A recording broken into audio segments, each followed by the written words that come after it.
Hello, everyone. Welcome, welcome. Just wait till the music dissipates and fades into the breeze.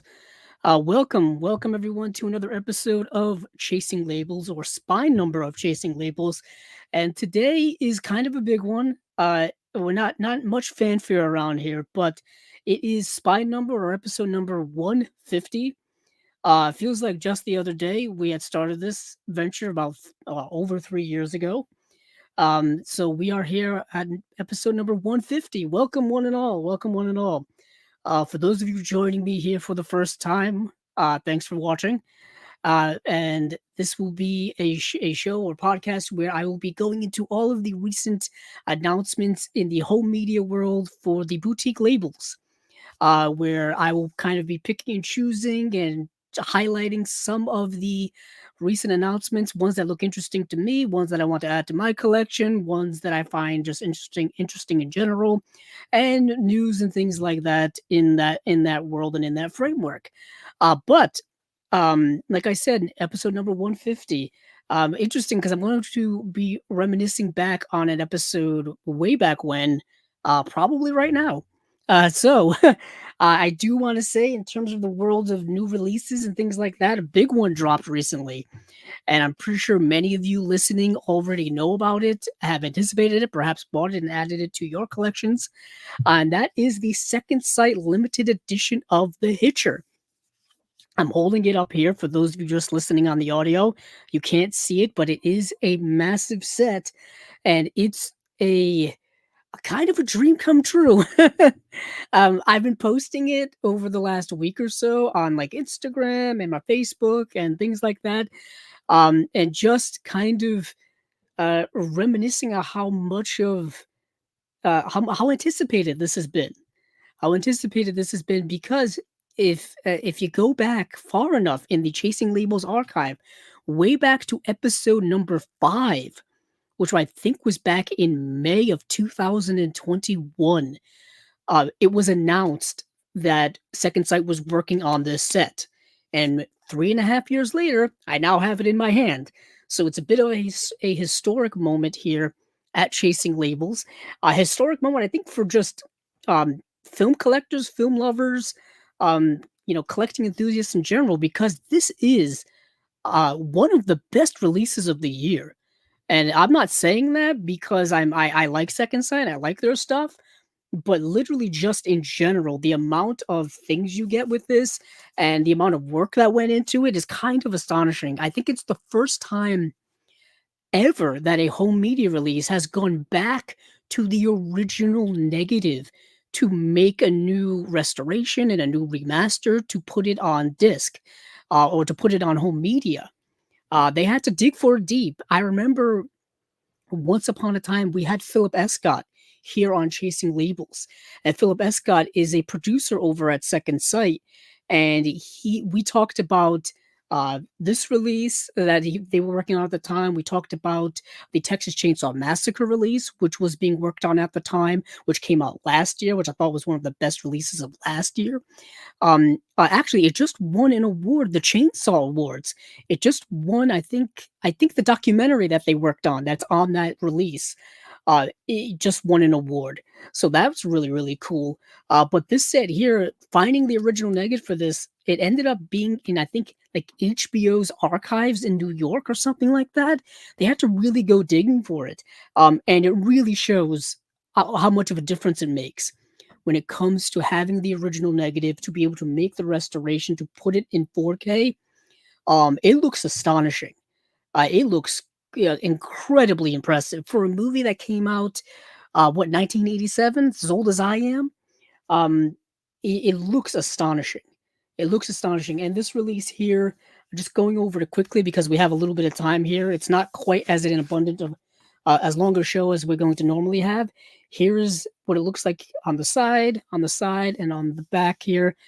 This is just their usual kind of wraparound little J card here. This on the back has all the special features.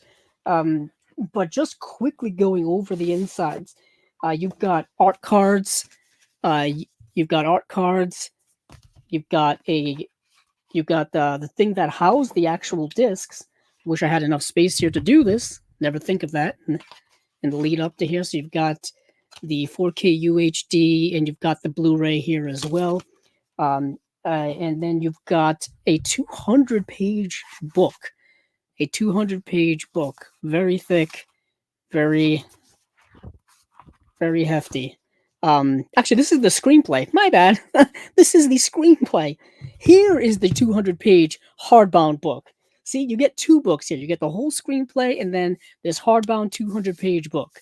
My fault. Here we are. I should probably check to see if there's any comments rolling in. Ah, there it is. Hello, hello everyone. Hello Jeff. Hello Humboldt. Horror Honey. Um, yeah, I did open it up, Jeff. As you can see, you read my mind. I figured while we have the time here, let's get into it. I do like that new book smell as well. But yeah, yeah, as you can see, yeah, kind of tight binding on this. I don't want to break the binding too much, but very, very tight binding. But yeah, this is a incredible set. Let me put this back together really quickly. Where did I put those? Yeah, here they are. Um, Beautiful set. Yeah, honestly, probably currently my favorite release of the year, I would say. And like I said, I did watch it. It does look incredible. If you have a nice 4K TV in your home or 4K display of any kind, you will not be disappointed in how it looks. Um, yeah, it looks astonishing. I've got it, like I keep saying all the time, I've got to get more Second Sight 4K releases. I'm going to be talking about Second Sight here on the show today because they actually just announced another release, just a Blu-ray, but we'll be getting into that. So yeah, that's the Hitcher set. Really, really nice. Really, really nice. Heavy too. Heavy too. You're gonna need to, block out some space for it. It's gonna make a shelf bend at some point. But let me get into what's been going on. Let me put my phone on silent so it's not beeping. So let's see. We have a few things to get into today. Let's dive into it. Some things I was supposed to talk about last time that I didn't, completely forgot about, is that Criterion or Janus Films, more specifically, announced their upcoming Janus Contemporaries releases, and they're coming out in December. So when we talked about the December slate, and then later on, towards the end of September, actually, they announced two Janus Contemporaries releases. They don't make a big fanfare about them, so they kind of sneak in every now and then. And the Janus Contemporary releases for December are going to be Evil Does Not Exist and The Beast. So Evil Does Not Exist. I did actually see the movie. I watched it last night. It is streaming on the Criterion channel as well as The Beast.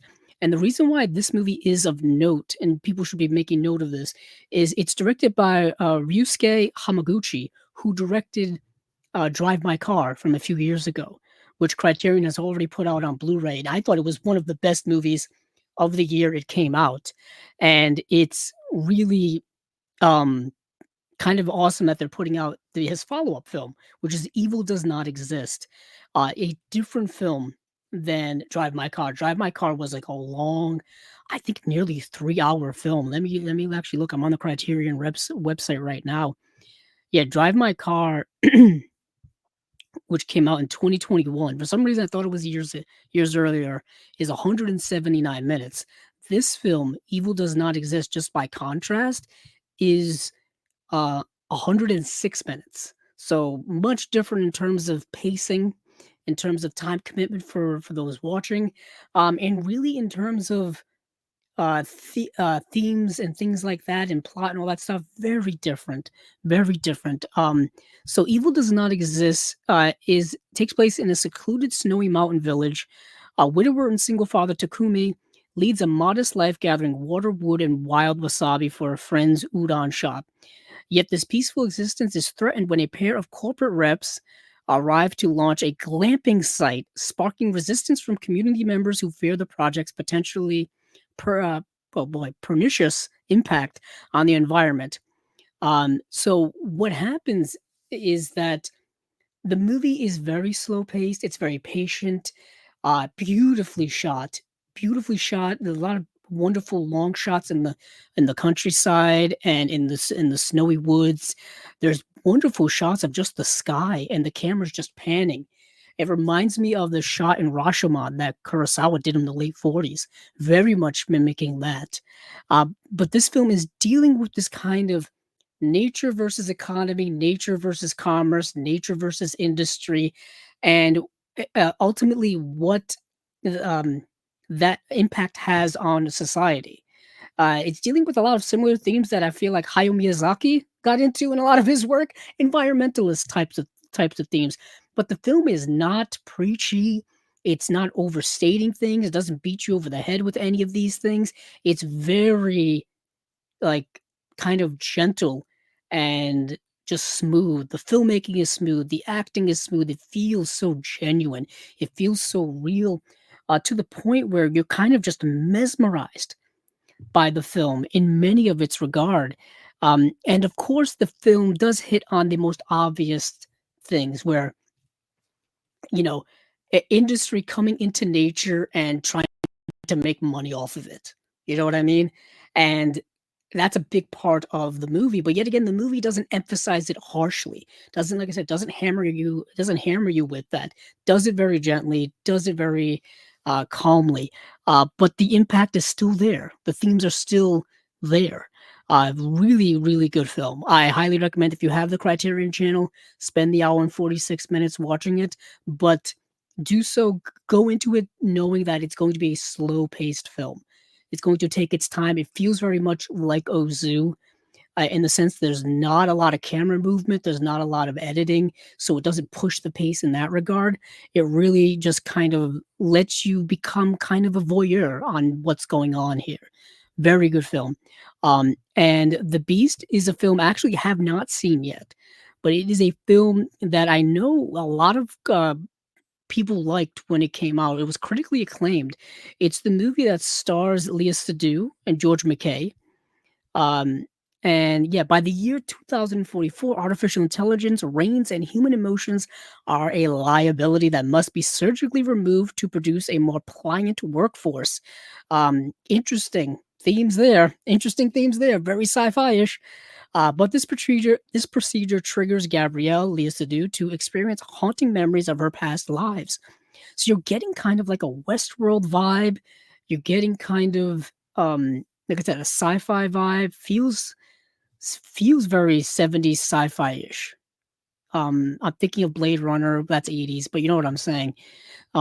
Very interesting. So, haunting memories of her past lives as she encounters different incarnations of her paramour, Lewis, who's portrayed by George McKay, first in Belle Epoque, Paris, and then in 2014 Los Angeles, as she once more undergoes the pains and pleasures of romance and rediscovers what it means to be truly alive. Interesting. This kind of idea of how far is artificial intelligence from reality? How far is artificial intelligence from the real thing? And those are questions that I think Blade Runner has asked. Those are questions that the movie Ex Machina had asked. And it's been a running theme throughout science fiction, I think, for decades. It really has. So I'm very interested in seeing this movie. I'm probably going to watch it on the Criterion channel first, um, because I've been wanting to see it for so long. It came out in 2023. Let's see, we got any Humboldt Horror Honey, which The Beast. Okay. Humboldt Horror Honey, I said you watched The Beast last night. Coincidentally, I watched the other one. Evil Does Not Exist. And what's interesting is I've been wanting to watch The Beast, I think since last year, and it got a very small theatrical run, I think. And then it hasn't been available in physical form, and it hasn't really been streaming that much until recently on the Criterion channel. I don't know if Mubi had it or if some other streaming website had it to rent or anything like that. Um, but people love it, but it didn't work for me, says Humboldt Horror Honey. Well, that's movies are subjective. Well, what are you gonna do? Some people like them, some people don't. I mean, recently, there's been movies that have had a very polar reactions. Uh, Francis Ford Coppola's Megalopolis has had various reactions. I have seen the movie, and it is quite an artistic expression of a film. Wrapping my head around that movie is I'm still doing because it's such an over encompassing film. He's trying to do so much in Megalopolis that you just have to kind of go along with the whiplash of a ride. You really do. There's so much happening in that movie. Um, yeah, I don't know. I'm just thinking of Megalopolis recently because people are still talking about it. People are still talking about it. But let me see. Where was I? Oh yes, I wanted to check for the Beast if it was because I know these Jan's contemporaries don't have much in the way of special features. Yeah, it just says meet the filmmakers in a new interview with director Bertram Bonello. And then that's it for that. But I want to check if Evil Does Not Exist. Yeah, it has meet the filmmakers, a new interview with director Ryusuke Hamaguchi. So if you already have Drive My Car, I'm one who likes to get directors' work, especially directors whom I'm becoming a fan of. I'm definitely becoming a fan of Ryusuke Hamaguchi. So that is it for Jan's Contemporaries. These are both coming out in December. I should probably make note of that. December 17th for Evil Does Not Exist, and then December 10th for The Beast. And these are coming out along with Eastern Condors, the 8.5 4K, No Country for Old Men 4K, and yeah, that and Paris, Texas 4K. That's that month. That's that month. So let's see, where do I want to go to from here now that I've kind of cleaned up that stuff? Um, yeah, I'm interested to see if I'm gonna like it as well. I will be checking it out probably within the next week or so. Because once I have once I've done all the work I have to do here for chasing labels, I can watch some stuff. Coincidentally, this would have been work for chasing labels, so it's like extra work for chasing labels, but it's not really work. You know what I'm saying? Because watching movies is my life. So it's like work for chasing labels, life kind of mesh together often. So where? Let me check my notes. Let's go to you know what? Let's go to Indicator because they had 4 films, and these 4 films are kind of right in my wheelhouse in terms of what I like to see from them and what I think many people have come to expect from them. But also like they're deeper cuts of films. They go back to the 30s and the 40s and one from the 50s.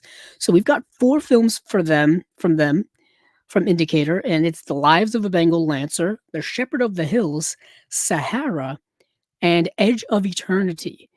So The Lives of a Bengal Lancer is an interesting film starring Gary Cooper, Franchot Tone, Richard Cromwell, and Sir Guy Standing. This is from 1935, and this is a film from Henry Hathaway. And I always associate Henry Hathaway with making westerns because he held on to the concept or the idea of the kind of classic American western pretty much all the way through his career.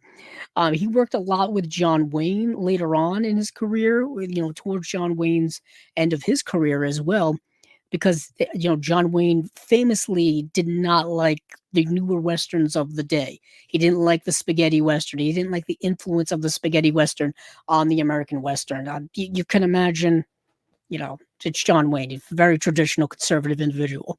Not really much for change, that man. Not much for change. So Henry Hathaway kind of stayed in that realm, and he made good westerns, good films. But this is going back to 1935.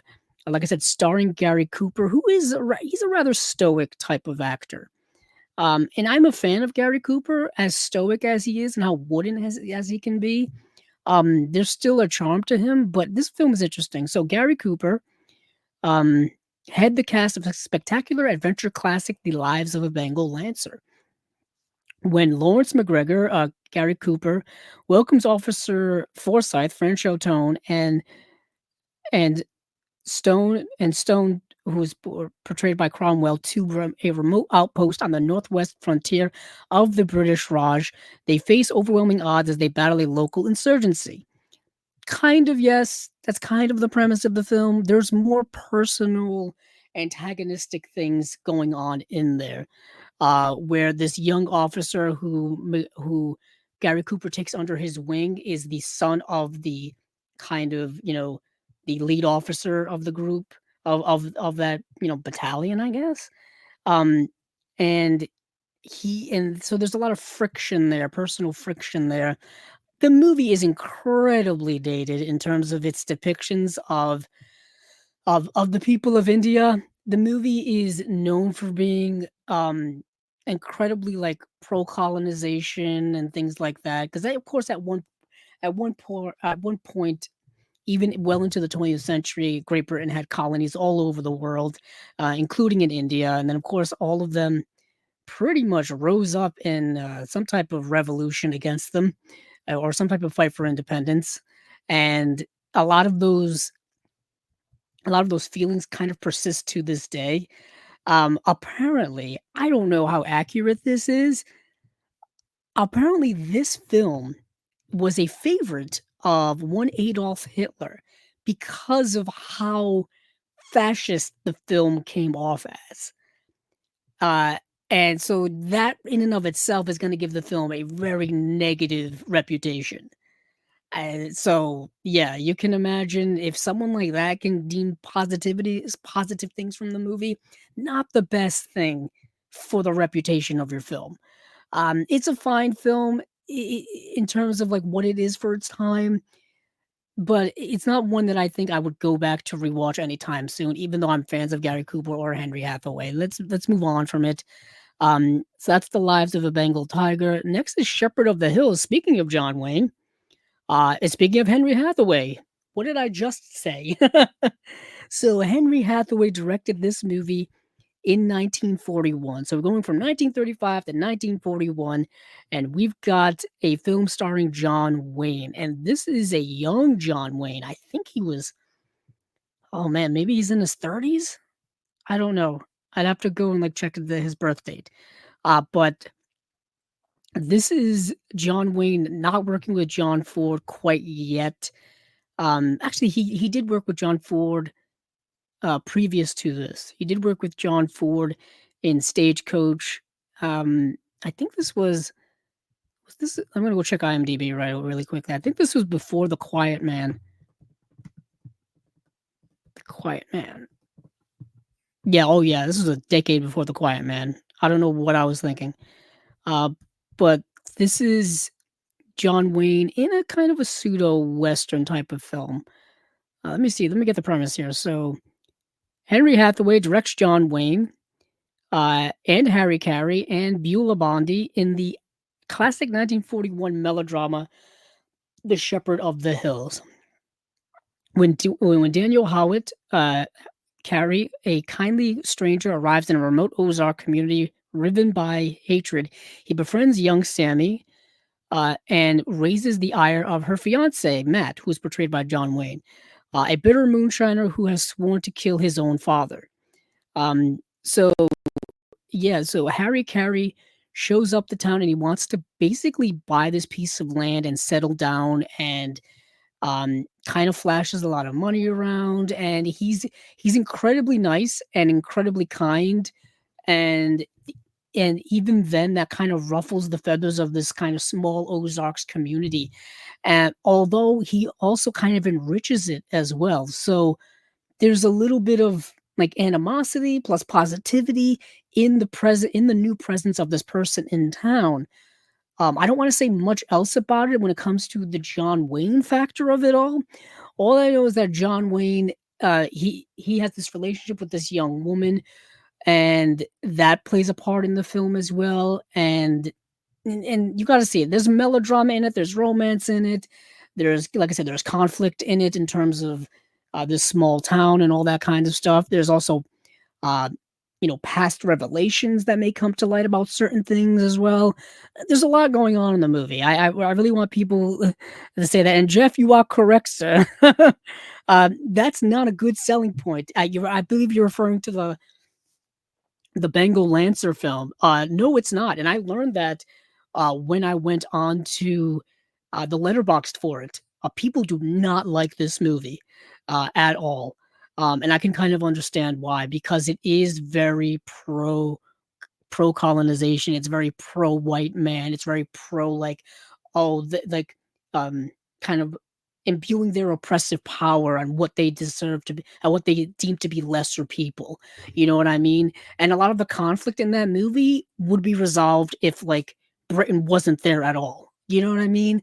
It's like, yeah, of course you're in conflict with these people. You're invading their land. You're, you know, you're you're being oppressive to them. Of course they're going to combat against you.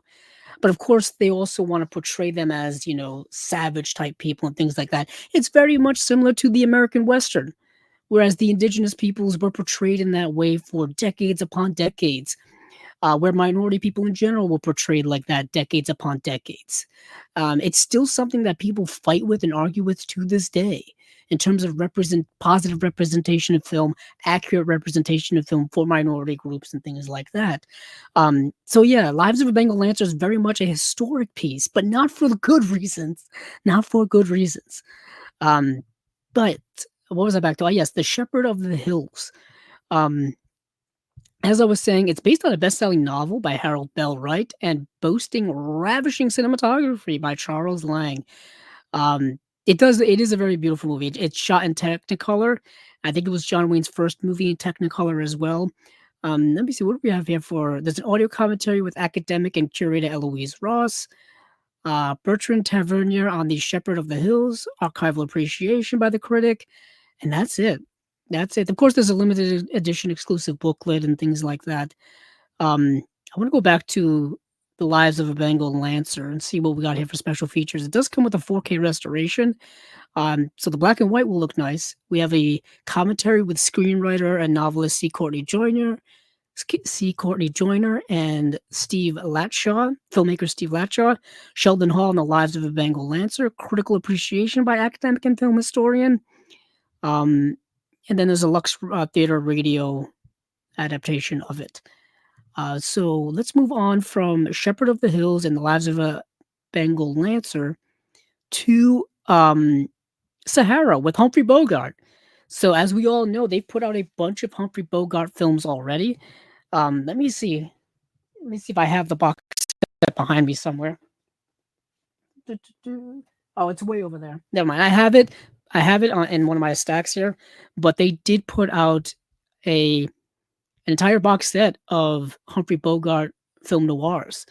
Let me go check. I'm on their site right now. Why not? Why not take a look? Let's see. Box sets. I want to see which one was. Oh, yeah. Columbia Noir number 5 is their Humphrey Bogart box set. So if you have that, you want more Humphrey Bogart, you get this movie Sahara.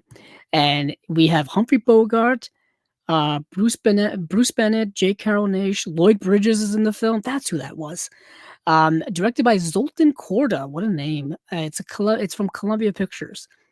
And let's see, what do we have here for a premise? Humphrey Bogart. Yeah, separated from his unit following the fall of Tobruk, Master Sergeant Joe Gunn, Humphrey Bogart, and his crew flee in a tank across the Sahara, picking up a variety of stragglers and prisoners along the way. With their survival entirely dependent on the water from a depleted well, the group must defend it against a whole German battalion. So we've got a World War II movie starring Humphrey Bogart, came out in 1943, and it's about he's like the leader of a tank battalion in, I think, northern Africa, and this is before, I think, the invasion of Sicily, and he's got to survive because he's kind of on the run. And of course, water supply is short. They keep picking up like stragglers and prisoners along the way, so that strains their supplies even more in the film. And you got a grizzled Humphrey Bogart. It's kind of got all the things I like. you give me, you give me Humphrey Bogart. You give me World War II movie. It's a war movie, which is a little bit different, kind of from Humphrey Bogart, in the sense that you don't see him in a military action role. Um, at least in my opinion, he can be, rough and tough and whatnot, when he's playing like private eye detectives and all that kind of stuff. But I don't see him as like the leader of a tank battalion. But this is what we have here, and it's pretty decent film. Uh, so what do we have here for special features? Audio commentary with screenwriter and novelist C. Courtney Joyner, Asan Koshbacht on Sahara.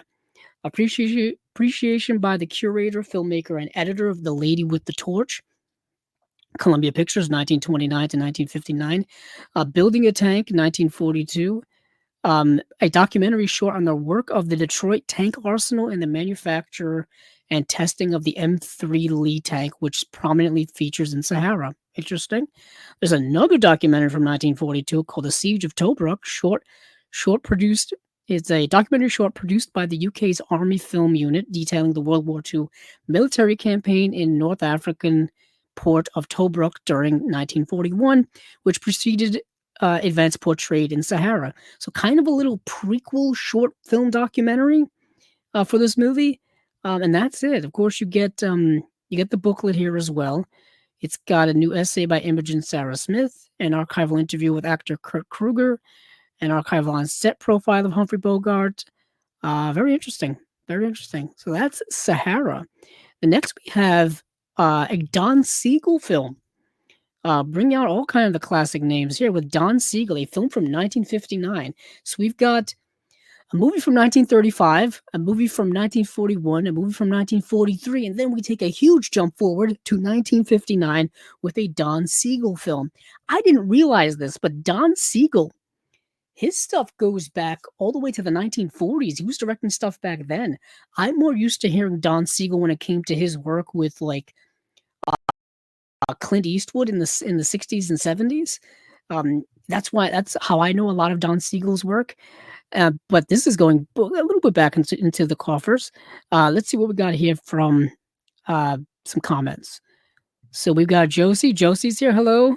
Nice. She says, "Hello, Andrew. I finished reading Birdwing by Rafe Martin. Wonderful novel. Nice. Nice. What are you reading now? Let's see."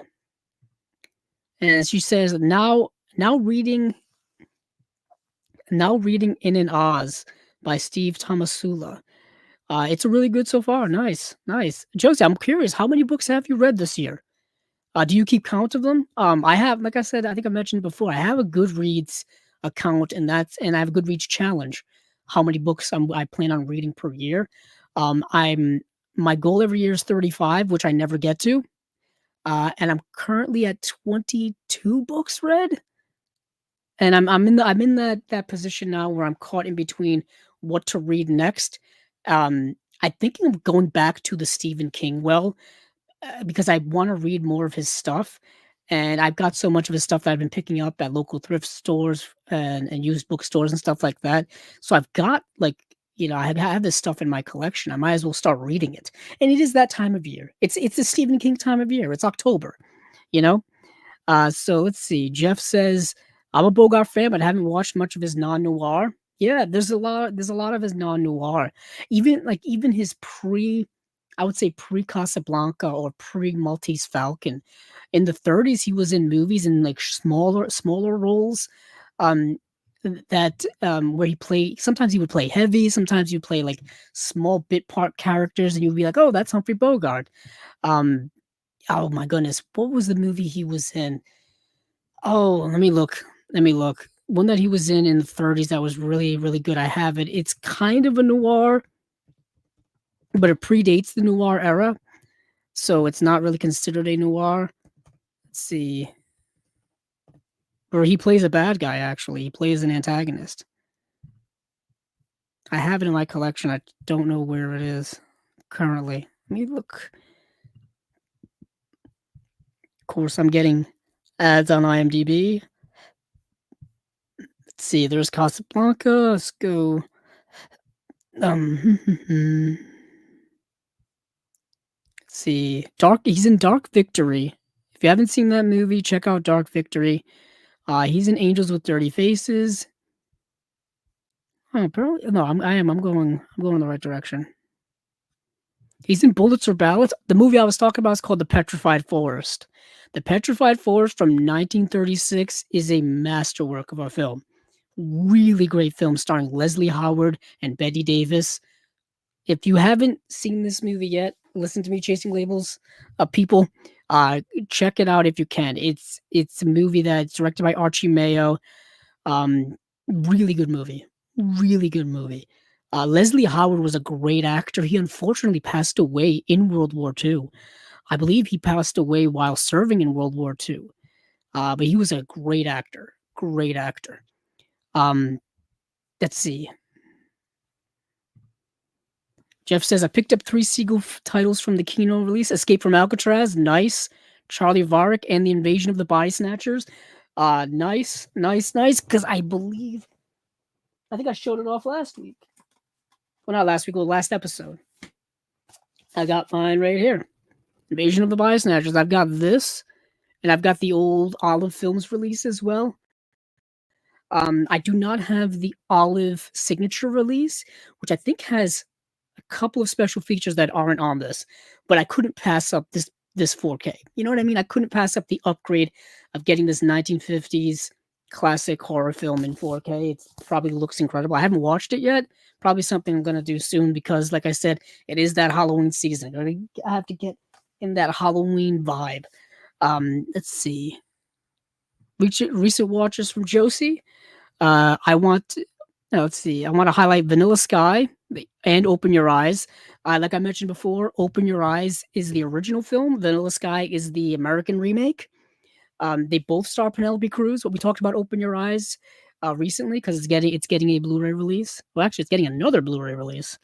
Quartermass in the Pit. Wes Craven's People Under the Stairs. I still need to see that. I have to get that. I've been waiting to get that from my collection so I can watch it. Thank you for reminding me that I still need to see it. Cannibal the Musical, Childhood of a Leader, and let's see what else we got here from Josie. Shivers, 1975. Oh my goodness, that's the Cronenberg film. That's the Cronenberg film. Super low budget Cronenberg film.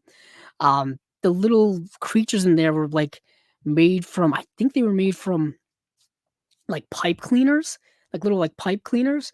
And the pipe cleaners like on strings, like that's what they look like. Burnt Offerings, which is good. Quiden from '64. What a movie! Quiden is a great, great movie, man. Those ghost stories in there. Um, yeah, I have that in my collection. Criterion put that out on Blu-ray a few years ago. What a great movie to watch this time of year. It's so creepy. Japanese horror from that era of like the 60s is so like hauntingly creepy. Great stuff. Great stuff. But moving on, where was I? Oh yes, Edge of Eternity, with the Don Siegel film from 1959, starring Cornell Wilde. When a series of killings plagues an Arizona ghost town on the edge of the Grand Canyon, Deputy Sheriff Martin, Cornell Wilde, forms an unlikely partnership with Playgirl Janice to investigate. So yeah, what is happening is they keep finding these bodies, like in and around like the Grand Canyon area, and they start kind of piecing together connections to it. And they start figuring out, you know, what are the connections? What does it have to do? What's going on in the area? All that kind of stuff. So it's kind of like a whodunit, if you will. And it's set in a blue shot where the Grand Canyon is. So you get like massive helicopter shots of like going over the Grand Canyon and things like that. You get shots of like people like looking over the edge, which me, I'm afraid of heights. So anytime seeing that in the movie got my anxiety going a little bit. So it's an interesting movie, it's not great, but it works for what it is. You know what I'm saying? It's a fun like whodunit type of film. That takes place at the Grand Canyon, so they got the shoot on location. But let's see what else. Jeff says Siegel did so many movies more than people realize. Yes. Yeah, I didn't realize how much Don Siegel actually made, how many films he actually made. So Edge of Eternity. Let's see what we got here for special features. Audio commentary with professor and film scholar Jason A. Ney, Jose Arroyo on the Edge of Eternity from 2025, in-depth appreciation by the writer and academic, and that is it. That is it. Not much really, not much really going on here. We got a booklet with a new essay by Peter Coey. I think I have some Peter Coey books. I don't know. I got to look at my film books. I have a small film book collection that needs to be growing, to be honest. um, cool. So that is it from Indicator/Powerhouse. Uh, Classic film, another classic film slate, which I like to see. Which I like to see. So let's move on from there. Let's go to Imprint. Let's go to Imprint. Um, Figure we go from eye to eye, indicator to imprint. So imprint is already kicking off next year. These are their 2025 releases for January. Also we've got three box sets and one single release. We have Walk Like a Dragon is the single release. Film Focus, Burt Reynolds, which is their Film Focus box set for Burt Reynolds. We have a Blaxsploitation box set, and we have another Film Focus box set on Marlon Brando, and this is volume 2 of that. So we've already gotten one Marlon Brando box set from them. Now we're getting a volume 2, and these should arrive on the market on January 8th. Um, Now, for me, I'm actually interested in all of this, to be straight with everyone. But let's get into it. So, Walk Like a Dragon is let's see, it's the classic western is led by Hawaii Five-O star Jack Lord, written and directed by the writer behind historical novel Shogun and acclaimed films The Great Escape and To Sir with Love, James Clavell. James Clavell, I believe, also directed To Sir with Love. You know that new television series Shogun? James Clavell wrote the book that is based on. They also did, I think, a miniseries back in 1980 called Shogun, which was also an adaptation of his novel. So you'll be familiar with his work if you've seen that show. It is astonishing, actually. That Shogun series that's streaming on Hulu, very very good. But James Clavell directs this film, Walk Like a Dragon, from 1960, coming to Blu-ray for the first time worldwide from a brand new 4K scan. Walk Like a Dragon is a remarkable tale of bigotry and slavery, filled with racial tension and cultural conflict in 1870s California. Um, yeah, It's a movie I think people are going to struggle watching because of the bigotry, the racism, the misogyny, all of that's in there. But I think it's purposely supposed to be in the movie because it is depicting a time where that was rampant, the 1870s. Coincidentally, those themes are still very relevant to today, unfortunately. Um, those big umbrella types of things are things that are still being explored in movies and TV now. There's still being things that are relevant in our society, that are prevalent within our society. So this film is rather contemporary in that regard, but it specifically hones in on racism towards Asian people, towards people from, specifically people from China and Japan and that area of the world and things like that. So California in the 1870s, cowboy Lincoln Link Bartlett finds out there's a slave auction of Chinese women in San Francisco, and he intervenes and purchases the Chinese woman Kim Sung from the auction with the intent of setting her free. But it doesn't occur to Link that setting her free isn't enough. Where is she going to go? She doesn't speak English, and she's just going to be exploited by someone else. So therefore, Link takes her home and to serve as she basically takes her home to serve as a housekeeper and basically to keep her from being exploited from other people. But of course, things get complicated from there. Specifically, when it comes to the other people in the town, they start, harassing him. They start poking fun at him. They start making fun of him. They start, like, um, exiling him from society. They start doing all kinds of things in reaction to it, in harsh reaction to it, and things get even more stressful when things start happening when it comes to the romantic side of things. Um, what is fascinating to me is, like I said, the how contemporary the movie is with its broad strokes of getting into racism, bigotry, misogyny, and all those things within our society that still permeate to this day. Um, but it's a harsh film to watch. It's gonna be a movie that I think is gonna be a lot for people to struggle with, specifically people who are from those cultural backgrounds. I think they will see it as a horribly racist film, and because it is so, because it very much do a lot of those things. So if you're sensitive towards those things, this movie may not be for you, but I can get something from it.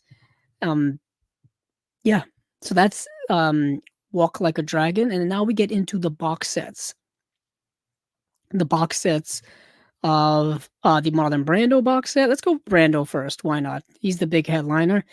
So the Marlon Brando Volume 2 Film Focus box set has got 5 films in it. We've got The Night of the Following Day, The Nightcomers, Last Tango in Paris, The Missouri Breaks, and A Dry White Season. A Dry White Season already has a Blu-ray release from Criterion. I know that for a fact. Last Tango in Paris already has a Blu-ray release here as well. I know because I have it in my collection somewhere.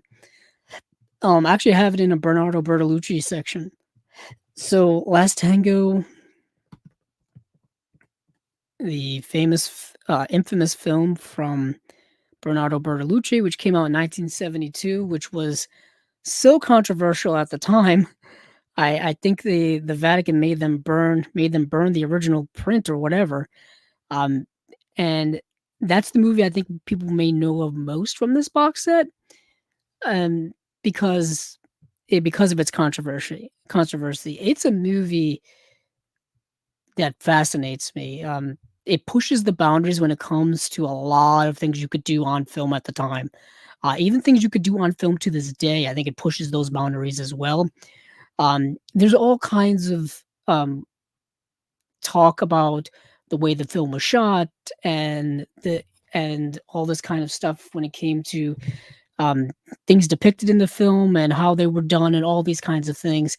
But the film itself is fascinating. Fascinating. I don't want to go too far into it just because for lack of time.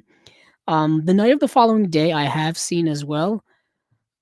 Let me see. Let me go to my letterbox see if I what I rated it because I don't remember. Night of the Following Day, which is a tongue twister of a title. This is the film directed by Hubert Cornfield. A gang of 4 professional criminals kidnap a wealthy teenage girl from an airport in Paris and a meticulous plan to extort money from the girl's wealthy father. Holding her prisoner in an isolated beach house, the gang's scheme runs perfectly until their personal demons surface and lead to a series of betrayals. So we've got the movie Taken with Marlon Brando, if I remember correctly. Um, so that's the way I would sell it. Um, and yeah, so I also want to talk about Missouri Breaks. The Missouri Breaks film came out in 1976. Watching this movie, you can tell this was at the point in Marlon Brando's career where he was just doing whatever the hell he wanted when it came to making movies and acting, to the point where he was just making up lines. Like he wasn't probably reading or memorizing scripts anymore. He was just doing whatever he wanted at this point in his career. I've heard stories about when he showed up to Apocalypse Now and he didn't know the script and he had gained so much weight, and that whole monologue he has in Apocalypse Now, which is absolutely brilliant, just made it up. You know what I mean? Just improvised. Uh, he just and at that and Brando at that point, you couldn't do anything to wrangle him in. You just had to let him do whatever he wanted. And Mississippi Breaks, which was directed by Arthur Penn, um, that's basically what happened. he did. He just gave up at some point. It was like, just let Brando do whatever the heck he wants. There's nothing we can do to stop him. Uh, and what is interesting is that Mississippi Breaks is a movie starring Marlon Brando, but he doesn't show up into the film until 36 minutes in, and it's a movie actually that stars Jack Nicholson, and Jack Nicholson is the star of that movie. And this is a let me see, let me go to the letterboxd so I can get an actual synopsis of you instead of me just rambling like a crazy person. Um, where are you? Oh, there you are. Missouri Breaks. Yeah, when vigilante land baron David Braxton hangs one of the best friends of cattle rustler Tom Logan, Logan's gang decides to get even by purchasing a small farm next to Braxton's ranch. From there, the rustlers begin stealing horses, using the farm as a front for their operation. Determined to stop thefts at any cost, Braxton retains the services of eccentric sharpshooter Robert E. Lee Clayton, aka Marlon Brando, who begins ruthlessly taking down Logan's gang. So, um, you've got Jack Nicholson playing um, Tom Logan, who is this like horse thief, this rustler type of guy, and one of his guys gets hanged by this this wealthy landowner, and he decides to take revenge on him by buying the land next to him and basically harassing the guy up until the point where the guy decides to hire somebody to put a stop to it, and it is Marlon Brando. Yeah, and Marlon Brando is eccentric in this movie. He's wearing different disguises at some point. He's adopting different accents at some point. And there's moments of this movie where he's just rambling about utter nonsense. And it's a treat to behold because watching this movie, the director had no hold over him and just let him do whatever. Um, what an interesting film. It's honestly just worth watching for that. There are other plot lines in the movie where Jack Nicholson's character has a bit of a romance with this rich landowner's daughter. That's kind of a big thing in the movie. But I think it's so underplayed from like the main storyline that's going on, which is, Marlon Brando going after Jack Nicholson basically for a good portion of the film. Like I said, directed by Arthur Penn. Arthur Penn directed let's see, he directed Bonnie and Clyde. That's the big film he directed. He also directed the movie Night Moves with Gene Hackman in 1975. He directed The Miracle Worker. He directed The Chase, also with Marlon Brando. That's the one from '66. And yeah, he also directed Mickey One, which has a Blu-ray release from Indicator, I believe, amongst somebody else. I think there's a Twilight Time release of that. But yeah, that is the Missouri Breaks. What a movie.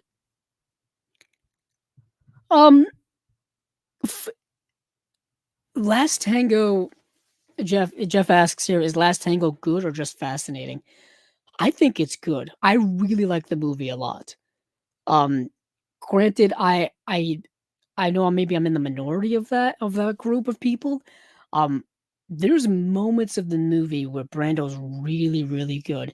And like I said, the movie pushes sexual envelopes a lot, pushes that to its extremes. And this kind of sexual tumultuous relationship that Brando has with hold on, let me see. I forgot the actress's name. Let's see, I'm on IMDb right now. Is it Maria Schneider? Yeah, Maria Schneider. This overtly sexual relationship is also kind of a way for them to be working through certain emotional things as well. Yeah, it's got a reputation for a reason. It's been a while since I've seen it, but I remember liking it a lot. For those of you who don't know, it's a young Parisian woman meets a middle-aged American businessman who demands their clandestine relationship to be based only on sex. It starts out that way, but things, of course, evolve over time. Yeah. So let's see what else. I think that was it from the Marlon Brando box set. Let's go to the Burt Reynolds box set. Let me get rid of that. So we got the Burt Reynolds box set where we have White Lightning, Hustle, and Gator. So White Lightning and Gator are connected because one is a sequel of another, and then you've got Hustle there right in the middle. So White Lightning came out in 1973, and you get introduced to kind of one of Burt Reynolds' famous characters in Gator McCluskey. He's a bootlegger, a moonshiner, that type of guy. And if I remember correctly, he gets roped into going undercover for like the federal government to bust up a moonshining gang. Because because he was so good at it. I guess they need somebody to kind of infiltrate this gang and like you know bust them up basically. It says here an ex-con teams up with federal agents to help them with breaking up a moonshine ring. There you go. Organized crime, organized moonshining. Burt Reynolds, Jennifer Billingsley, Ned Beatty, Bill Hopkins. It's a movie I haven't seen in good maybe like 10 years or so. But I know people like it because Burt Reynolds was so charismatic on screen. Regardless of the quality of the movies that he was in, he was good in them. He was so charismatic, so likable, and so fun to watch on screen that you couldn't help but just watching.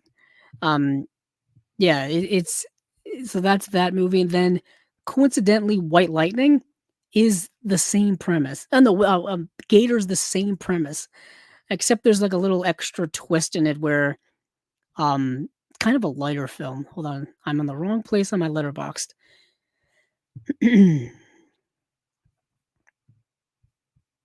Yeah, so after his release from prison, a notorious ex-con and moonshine distiller, Gator McCluskey, moves in with his father in a cabin in the Okefenokee swamp. His bootlegging plans are cut short, however, when a federal agent tells McCluskey that he will lose custody of his 9-year-old daughter unless he helps bring down local crime lord Bama McCall. McCluskey enlists the help of reporter Aggie Maybank and a few local eccentrics to bring down McCall's empire. And McCall is portrayed by Jerry Reed. So this film plays more like kind of a straight up not straight up comedy, but you understand, kind of like an adventure comedy, with Gator McCluskey you having to infiltrate once again this moonshining ring of this local, uh, big time gangster guy portrayed by Jerry Reed in like funny over the top style. And coincidentally, this was directed by Burt Reynolds, and I think it was the first feature film that he ever directed. I feel like if you've seen White Lightning and you like White Lightning, you might as well watch Gator. So let's see. And then Hustle. Let me go back and see Hustle. Looking up my. There we go. Hustle from 1975, which is sandwiched in between. We have a mustacheless. Yeah, mustacheless Burt Reynolds. This is directed by Robert Aldrich. So the body of teenager Gloria Hollander is found dead on a Los Angeles beach, and Lieutenant Phil Gaines, who is Burt Reynolds, is in charge of the investigation. Gaines learns that the girl, a stripper and prostitute, committed suicide, but he ignores the connection between her and a powerful mob lawyer, Leo Sellers. Hollander's father, however, is not satisfied with Gaines' results and attempts to investigate the case on his own. And it's interesting because you would think this movie would have the um the kind of gritty 70s style of like a crime drama. If you're thinking of like a French Connection, or you're thinking of a Dirty Harry, you're thinking of those types of movies. And the movie tries at times to be that way, then other times it's tonally the opposite of being like comedic. Like for example, Ernest Borgnine is in the movie as the police chief, and he is like hilarious at points. Some of the lines that he's saying, and some of the music cues in the film are are like over the top and just don't fit the scene and don't fit the tone of the movie.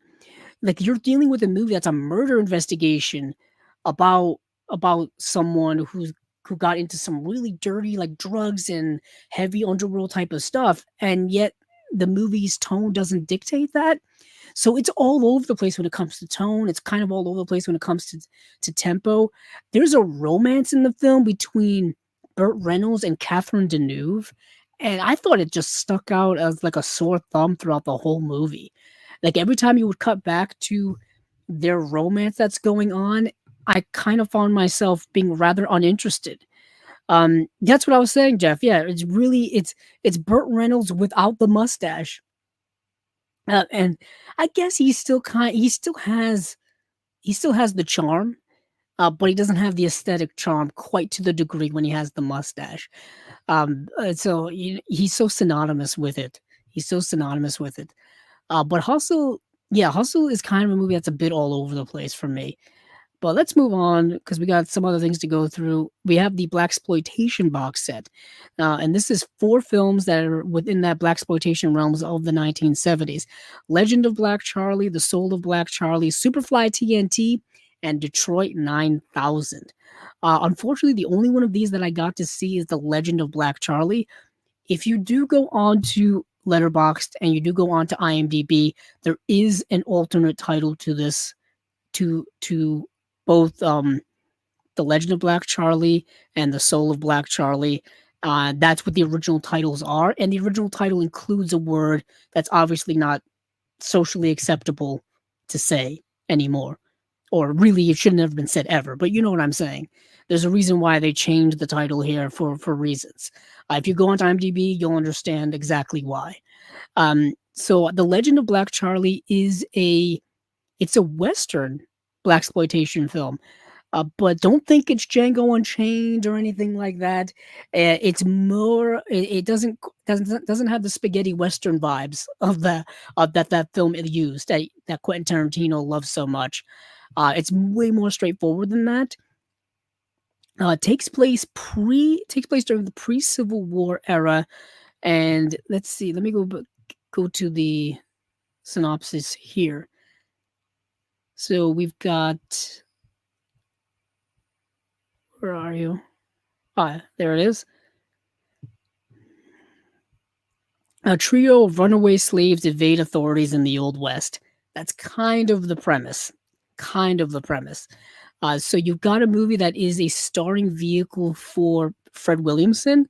Fred Williamson was in. He was in MASH. He was in various other movies. He was in the original Inglorious Bastards. He was in Vigilante, the film from 1982. He was in a bunch of movies, but he's in this movie as a runaway slave. He and 2 others run away from this plantation that is about where they're about to be sold. They run away from the authorities, and then the movie kind of becomes a pseudo version of the Magnificent Seven or Seven Samurai, but only in its 3rd act. So the movie technically has like 2 plot lines to it, or it's like 2 different movies in one. There's that initial plot line of them running away, and then there's a plot line in the kind of second half of the movie where it becomes the Magnificent Seven or Seven Samurai. That's all I'll say. That's all I'll say. I did not dislike the movie. I actually kind of really liked what it was doing as a blaxploitation film, being part of that subgenre, and exploring a lot of those things within it. Unfortunately, I did not get to see any of the other films. So I didn't get to see its sequel, The Soul of Black Charlie, which takes place after the Civil War. I didn't get to see Superfly TNT, which I don't know if that's connected to Superfly at all. And then I didn't get to see Detroit 9000, but it's really cool that they put out a blaxploitation box set, because we typically don't get a lot of blaxploitation box sets. We've been getting a lot of kind of blaxploitation Blu-rays and things like that. I have Shaft right here next to me. Actually, we've gotten Shaft, we've gotten Superfly, we've gotten Black Dynamite. We've got, of course, the Pam Grier films like Coffee and things like that. But yeah, this was another one that's kind of like a different section of blaxploitation. So that's really cool. So that is it from Imprint. We've got let's see what we got here for special features. So yeah, they don't really get. I have to go onto the Imprint website. Hold on. For some reason, the read up on Blu-ray.com is nowhere near as extensive as it was before. So let's see. Where are you? Oh yeah, there you are. I'm curious what these special features are.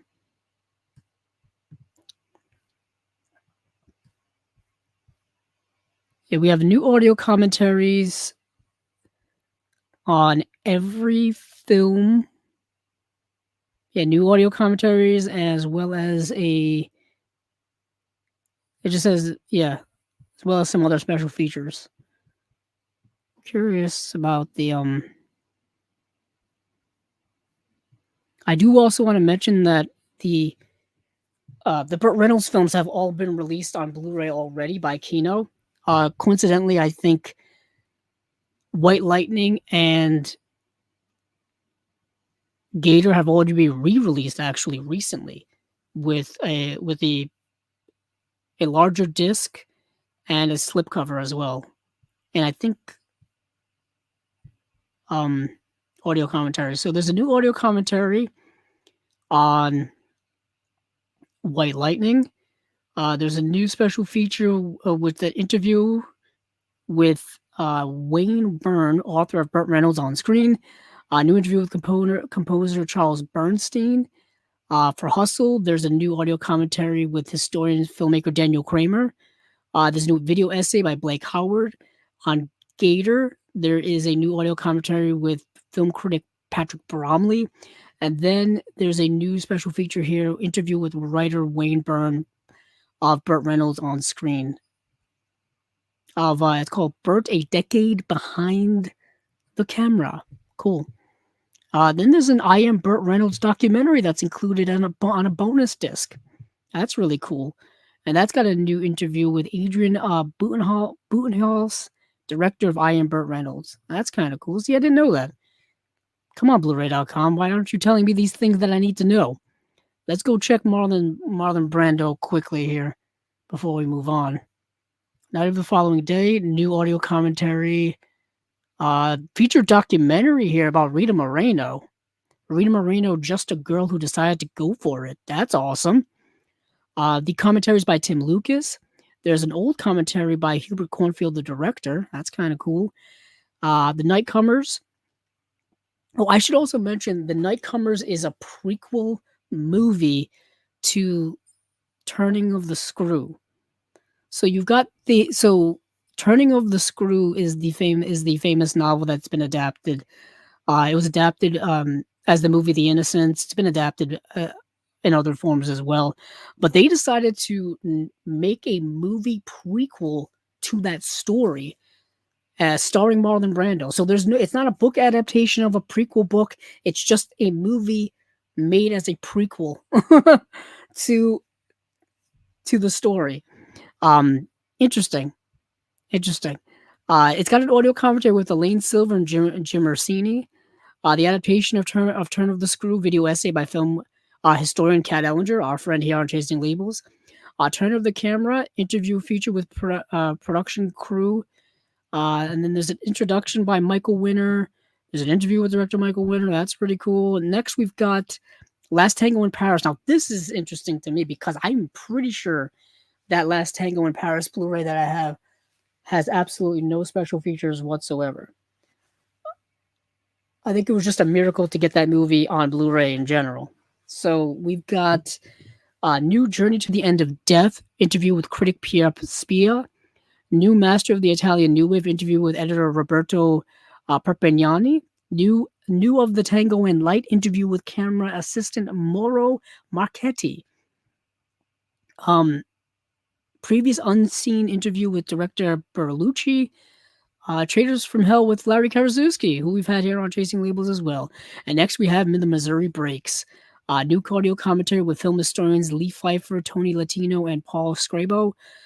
New interview with film professor Lucy Bolton. And then A Dry White Season, a new interview with Janet Sussman. Interview with actress Susanna Harker. Okay. That's the new stuff on there. There's an old one that's got an introduction and Q&A as well. I do want to make mention while we're here on Imprint, for those of you still listening out there, we're stuck on Imprint. Let me scroll back. In my TV loving heart, they are putting out 2 TV box sets for January. They're putting out I Dream of Jeannie, the complete series. That's from 1965 to 1970. That's their Imprint television number 16.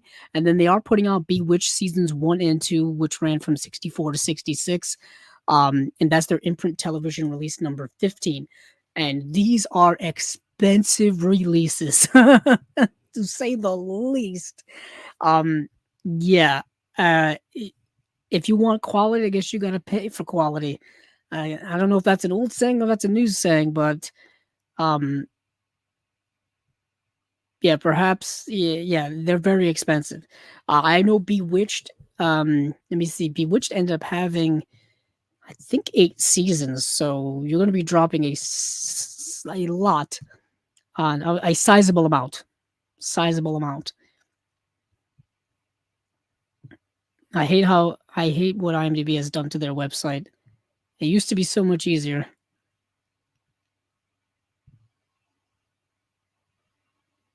Yeah, there are 8 seasons of Bewitched.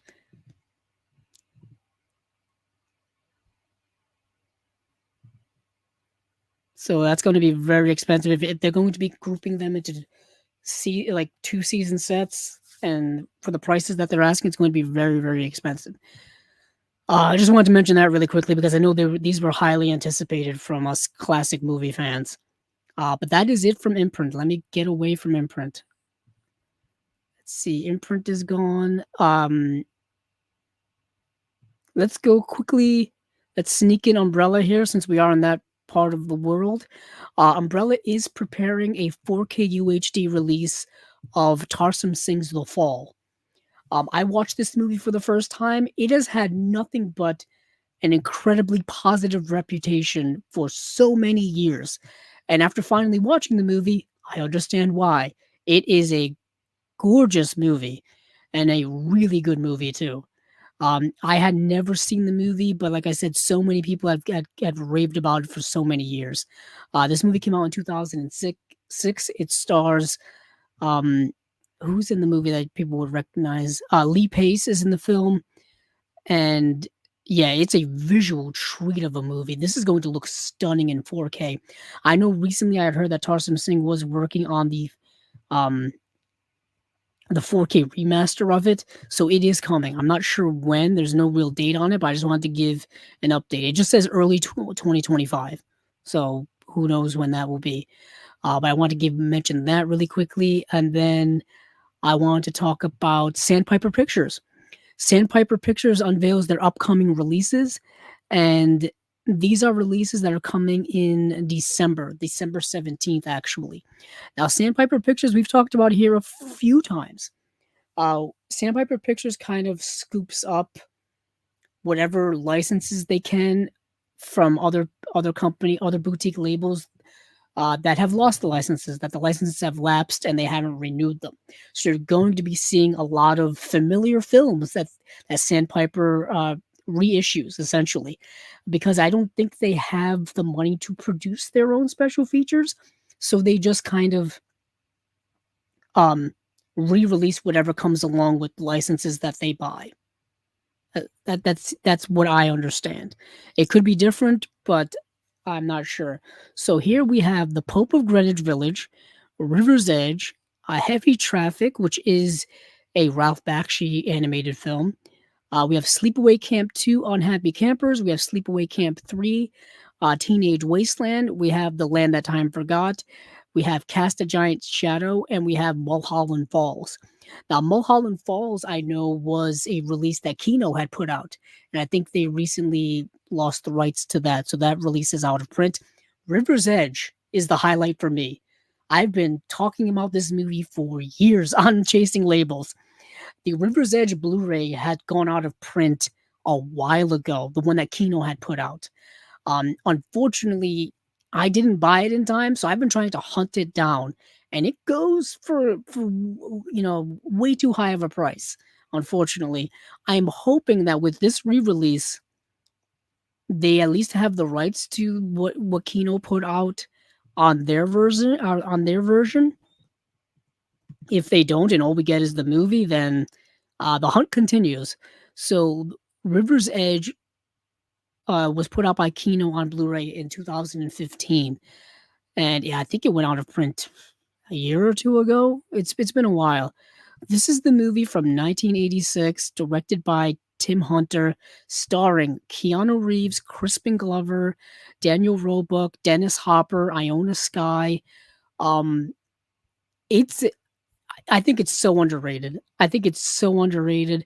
Thanks for sticking around, Jeff. Thanks for always showing up and giving the support. Love to have it. Thank you for showing up. Um, good night. See you next time. Um, so as I was saying, River's Edge, super underrated film. It's a movie that gets into themes that I'm eternally fascinated with, and that is um like teenage angst, teenage growing pains, that transitional part between childhood and adult, and what that is when it comes to each generation, how each generation processes that, how each generation processes their teenage years and what they're going through, and how they connect with previous generation, how they connect with the following generation. So this is getting into a lot of those things. It's got a young Keanu Reeves in it. I don't think I can sell it harder than that. Dennis Hopper plays kind of a crazy old guy in it. Um, it's a fascinating movie. Crispin Glover is kind of off the charts, wacky in the movie, but I really like the movie a lot. I've been championing it. I can't say it. I can't say championing it for years. There we go. Finally got there. I'm losing my voice.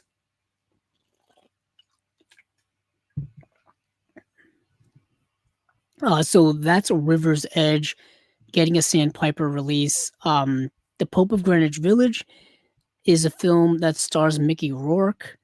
Uh, that in and of itself makes me intrigued by it. It's directed by Stuart Rosenberg. Stuart Rosenberg. I forgot what else he did. He directed Brubaker,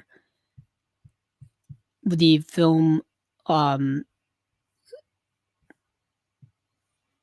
I forgot who stars in the movie. My mind's blanking right now.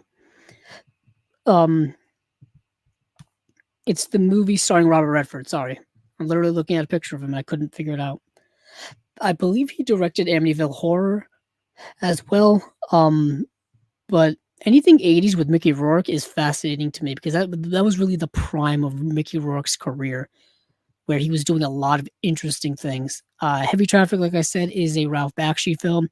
Sleepaway Camp 2 and 3 is exactly what you expect it to be. 80s slasher that is a follow-up to the original film Sleepaway Camp. Sleepaway Camp, as of right now, I think is still in print from Scream Factory. Let's see.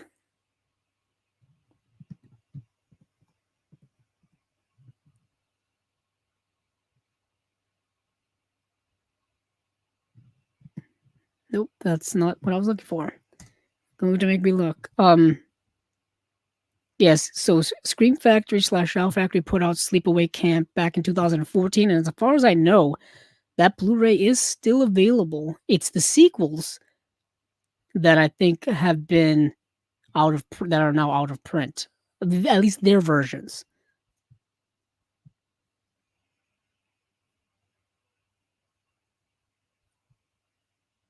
I'm just making a quick look right now.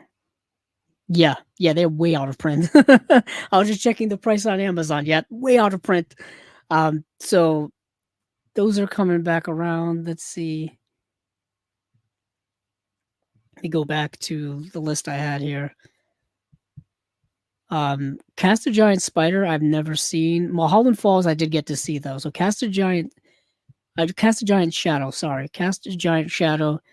Stars Kirk Douglas and Angie Dickinson. It is available, I think, to watch on Tubi right now, so it's streaming there. Mulholland Falls is a 90s neo noir set in the 1950s. And you may be thinking to yourself, wow, that sounds really good. You would think so. But it's an okay movie that kind of loses its way as the movie goes along. It's got a great cast. Nick Nolte, Melanie Griffith, Chaz Palminteri, Michael Madsen, Chris Penn, Treat Williams. Um, it's got a decent script for the most part, for a little bit of it. I think the movie just kind of runs out of gas after a while, in my opinion. Um, who's in the film as well? Jennifer Connelly is in the film as well, in a small role but vital role. In 1950s Los Angeles, an elite squad of 4 detectives investigate the murder of a young woman. The young woman is portrayed by Jennifer Connelly, and it's a you know like I said, neo noir made in the 90s, set in the 1950s. Unfortunately, the year after this, LA Confidential would come out, and LA Confidential is so much better. So therefore, LA Confidential is remembered way more than Mulholland Falls is. But it's a decent companion piece film to that if you want more of that that vibe of that time made in during that time. Um, yeah, but once again, LA Confidential needs a remastered re-release in some way, shape, or form. Just gonna throw that out there. So that's it from Sandpiper Pictures. Let's move on from there. There's one movie here I want to talk about that's getting released by Film Masters. It's a 70th anniversary. This is a limited edition from Film Masters. It's called Salt of the Earth. This movie was made in 1954, coming out November 19th, and this was a movie I believe was blacklisted at the time it was made because it was written and directed by someone who was blacklisted by the House Un-American Activities Committee. So we've got Salt of the Earth centers on a long, difficult workers' strike against a mining company in New Mexico. Vermont Quintera fights for the equity of wages as well as health and safety issues, but at home he mistreats his wife Esperanza. When the men are forced to end their picketing, Esperanza joins the other women who demand to play a role in the strike against their husband's wishes. Written, directed, and produced by members of the original blacklisted Hollywood 10. That's the big thing. Um, that's the big thing about this movie. This movie was made under very harsh conditions by Herman J. Bieberman, who was the director of the film. And he, like I said, he was blacklisted, so he couldn't even like get um the dailies of this movie printed. He had to send them in under a different name and under a different film name, and basically try to find people who would do it essentially against higher ups' wishes, just to get that done. They had to move locations of during the production of the movie because they were being harassed so much, because they were being threatened so much. This movie has an interesting production history to it. It's kind of a modern miracle that this movie still exists. And so it's really kind of an important film from a movie historical perspective. And it's also dealing with a lot of things that are once again still persisting today. The rights of workers, workers fighting for uh, increased wages when it comes to when it comes to living wages, when it comes to working conditions, and all of those things. Those things are still fought over to this day. So the movie is very contemporary. It's shot and made as kind of a docudrama, so it's kind of feels like a drama, feels like a documentary at times, kind of a loose plot in that regard. So I don't know if it's everyone's cup of tea, but I found myself really enjoying it for how important of a movie that it is. Once again, Salt of the Earth. It's a limited edition from Film Masters. Film Masters doesn't do a lot of limited edition releases. Um, I think you can only get these from their website or limited places like that. But yeah, it's called Salt of the Earth. I thought it was interesting. I thought it would be cool to mention. Let's see what else we've got here. Let's go over to our buddies at Radiance. Radiance, once again, our buddies over at Radiance are doing their thing, coming out with another list of really interesting movies uh, that I'm excited to watch and excited to add to my collection. Um, let's see. Our buddy Fran Simeone, he's the one who's over there doing the work over at Radiance. So we've got Weak Spot, Underworld Beauty, and then a double feature of Il Posto and Fidanzati. Il Fidanzati. Man, my Italian is not very good. I apologize for that. So coming off of the wings of a great release slate before, we've got some more stuff here. So the Weak Spot, which I actually did get to watch. Did I get to watch this? Yes. Um, Yes. So Tonazzi is an innocent playboy holiday rep in Greece who is picked up by two secret agents. Um, is suspected of being part of an underground resistance. He is to be transported by the agents to Athens, where he will be interrogated by superior officers. Their journey is a start of a cat and mouse game that beautifully portrays on on Tognazzi's screen persona with the thrilling tension of Costa Gavras versus Z, newly restored in 4K by Studio Canal. Peter Fleischman's paranoid thriller is made available on Blu-ray for the first time. That is what I wanted to mention. It feels like a Costa Gavras political film from that era. And just the tension and this kind of like almost like a wrong man scenario playing out because it's dealing with politics of that time, specifically the politics of a European nation of that time and how tumultuous it is. Interesting, while watching the movie, it made me think that um, there's always been political turmoil everywhere in the world, pretty much, for so long, specifically throughout the 20th century. Whether you're in Europe, whether you're in the United States, whether you're in South America, whether you're in Africa, whether you're in Asia, there's always political turmoil happening all the way up until now. Things are never like truly peaceful anywhere in the world 100% of the way. But this movie, like I said, it does take this movie is kind of a road movie. It's a cat and mouse game between one of these government agents and this Tognazzi character who just gets picked up while eating at a restaurant. And they just bring him along and they accuse him of being part of this underground resistance type of people, and he tries to tell them that he's not. But they don't trust him, they don't believe him, and yeah, so the movie kind of builds on from there in a series of wrong man circumstances. Uh, wanted to get a date for this movie. 1975. 1975, and I think it was a co-production between like France, Italy, and Germany as well. It is Region A and Region B editions, so you can watch it here and there. Yes. World Blu-ray premiere. What do we got for special features here? 4K restoration, audio commentary with Travis Woods, archival TV interview with Michael Piccoli, who is this I believe the star of the movie. He actually just passed away. Michael Piccoli, I think, just passed away a couple of years ago. Um, oh, you know who did the score for this? Ennio Morricone. Ennio Morricone did the score for this film. Very cool. I noticed that at the beginning. Next, we've got Underworld Beauty. I didn't get to see Underworld Beauty or this other one here. I figured I'm gonna buy all the Radiant stuff anyways, so I'm going to watch these eventually. So I thought I'd save them for a later time. I could perhaps save them for Unwatched Pile. Speaking of which, we will be doing a new episode of the Unwatched Pile next Monday with our friend John Matthews, I believe. Let me make sure I've got this in hand. Um, I'll be doing it with, of course, Steven will be on with me, and John Matthews will be joining us. I think that it'll be his first time, or maybe his second time. I think it's his second time. Let's see. Just looking at my.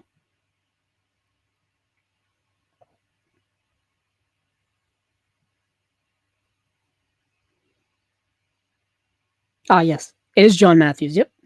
So that will be October 21st at 9 p.m. Eastern uh, Daylight Time. So that will be next Monday, a week from today. So Underworld Beauty, retrieving the diamonds he stashed before his arrest, thief Miyamoto hopes to help his old partner Mihara, crippled during the heist. Their former boss, crime lord Ohani, offers to mediate with a foreign buyer, but secretly wants the stones for himself. The deal goes awry when gunmen appear on the scene. Mihara swallows the diamonds but dies in the chase, leaving a valuable corpse in the police morgue. Miyamoto forms an uneasy alliance with Mihara's wildcat sister Akiko to keep the gems away from gangsters, cops, and even Akiko's greedy boyfriend. This sounds amazing. It's directed by Seijun Suzuki, which immediately makes me want to see. I think this is part of the Japanese noir genre or subgenre that was going on at that time.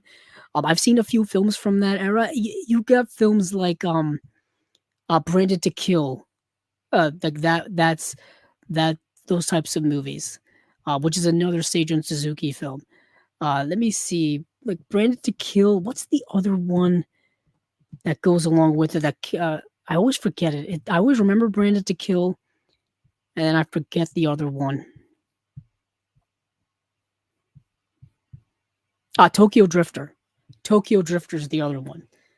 Those are the two that Criterion has put out.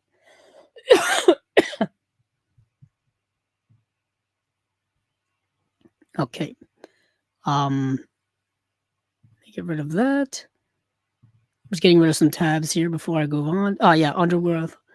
Like I said, this is Underworld Beauty is a Seijun Suzuki film from 1958, part of that Japanese noir of that era. I love Seijun Suzuki's work. I have to get more of his work, so I'm probably going to be getting this. I know I'm definitely going to be getting this in the future.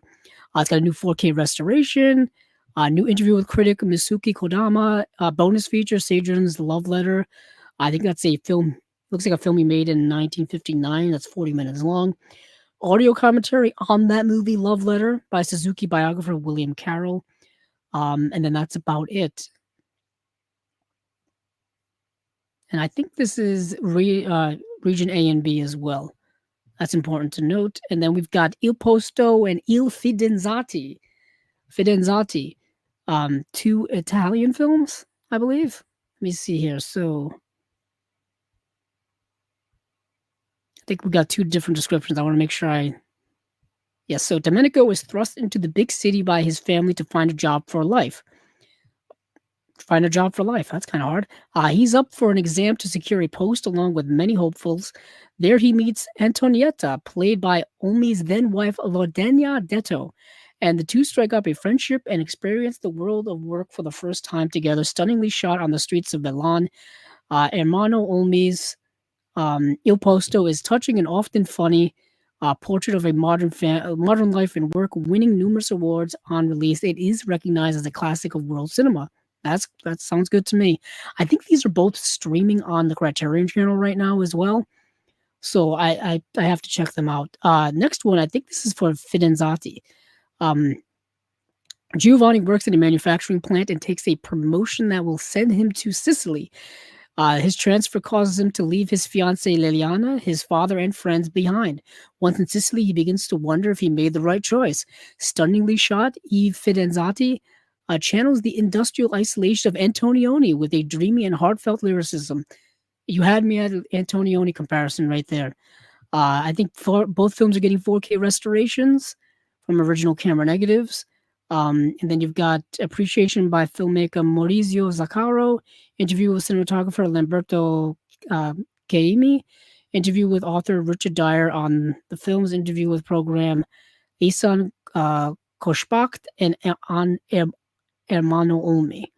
Reversible sleeve features original art. That's the usual stuff. Yeah, that's it for the extras. These are Italian films, like I said.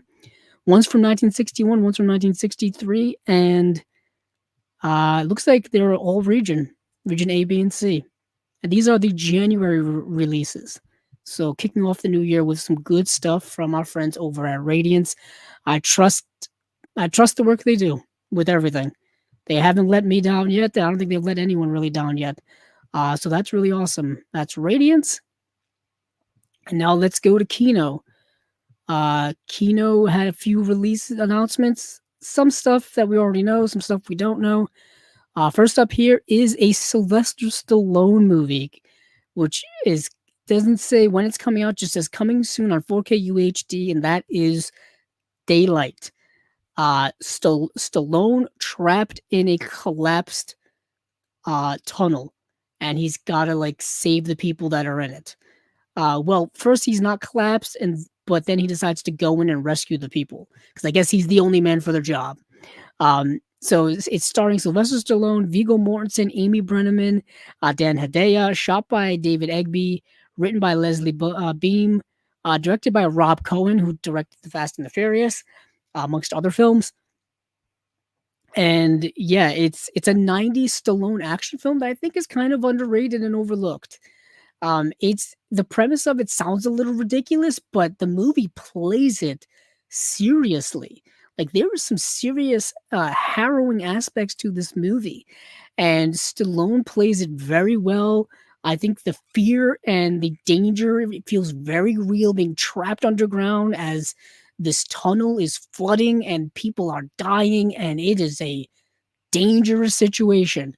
Um, and it's kind of interesting how, it's it's playing into kind of the over the top disaster films that happen, that we've been seeing, God goodness, since the 70s.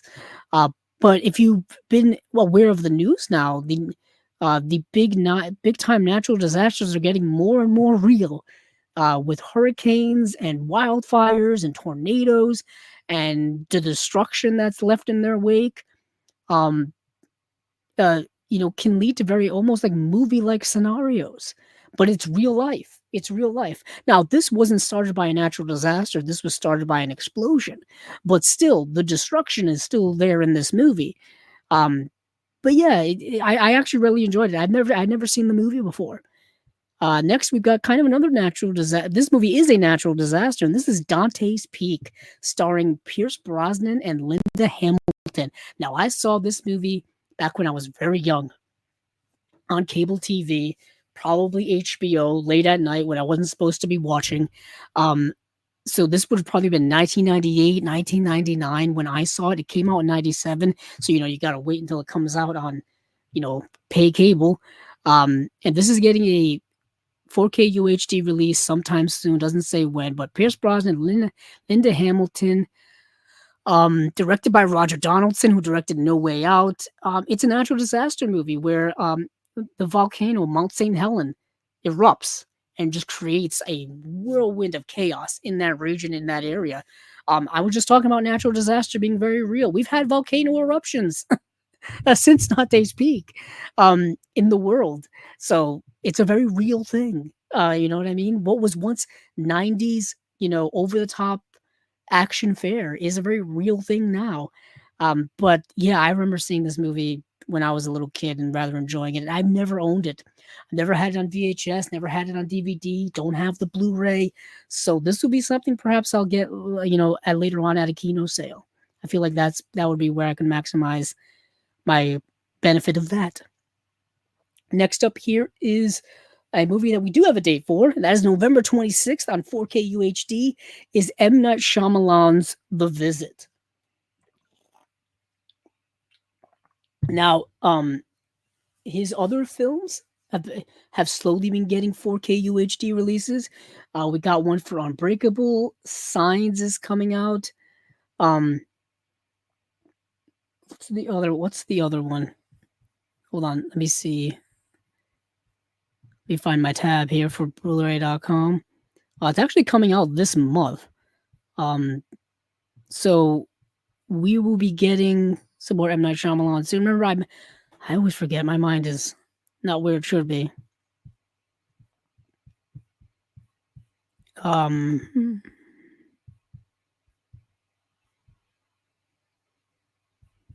on. This is taking way too long. We've already gotten, like I said, some M. Night Shyamalan stuff in 4K. Like, Signs that's coming out, like Unbreakable that's already been out. Sixth Sense. Wow. Can't believe I've just completely forgot about that. So Sixth Sense and Signs are coming out. And they're coming out October 22nd, which is next week.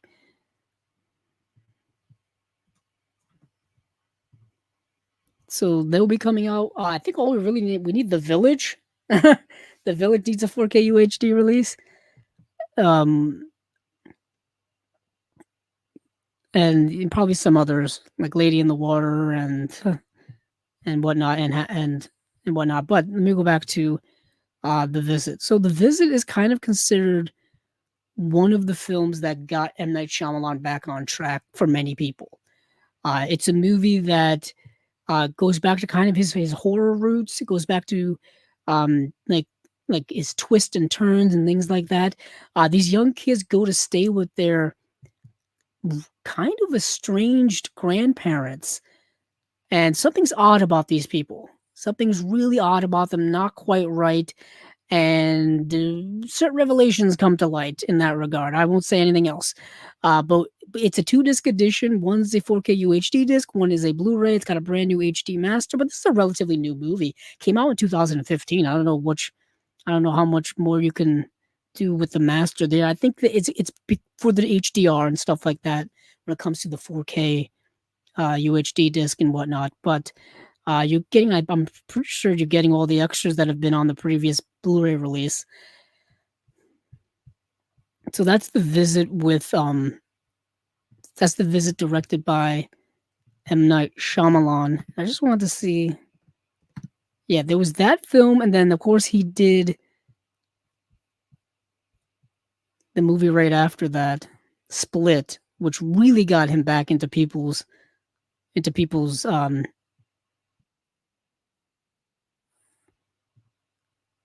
Hold on, I'm trying to click on M. Night Shyamalan's name, and I'm getting trailers for things. I don't know what's going on with the browser tonight. It's acting all kinds of weird. Yeah, after the visit, he did Split, then he did Glass, then he did Old, then he did Knock at the Cabin, and then he did Trap, which is his newest film. Let's see. So where was I? Ah, yes, here. Sorry, lost my place there. So on December 2nd, we're getting another re-release of the movies The Train and Taking of Pelham 1, 2, 3. Both of these movies already have previous Blu-ray releases and 4K releases, and these are just Blu-ray re-releases. And it's the same special features and it's this, yeah, it's the same discs.